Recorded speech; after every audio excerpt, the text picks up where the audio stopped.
ಕೊತ್ತಂಬರಿ ರಸಂ ಮಾಡುವುದನ್ನು ಹೇಳಿಕೊಡುತ್ತೇನೆ. ಬೇಕಾಗಿರುವ ಪದಾರ್ಥಗಳು: ಜೀರಿಗೆ, ಮೆಣಸು, ಉಪ್ಪು, ಹಸಿಮೆಣಸಿನಕಾಯಿ, ಟೊಮೆಟೊ, ಕೊತ್ತಂಬರಿ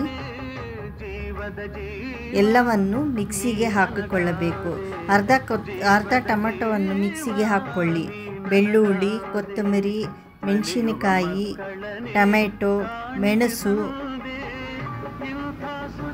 ಜೀರಿಗೆ,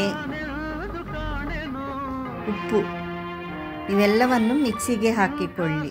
ನುಣ್ಣಗೆ ರುಬ್ಬಿಕೊಳ್ಳಿ. ಒಗ್ಗರಣೆಗೆ ಎಣ್ಣೆ, ಸಾಸಿವೆ, ಜೀರಿಗೆ, ಅರ್ಧ ಮಿಕ್ಕಿರುವ ಟೊಮೆಟೊ ಹಾಕಿ ಎಲ್ಲ ಚೆನ್ನಾಗಿ ಫ್ರೈ ಮಾಡಿ. ಮಸಾಲೆ,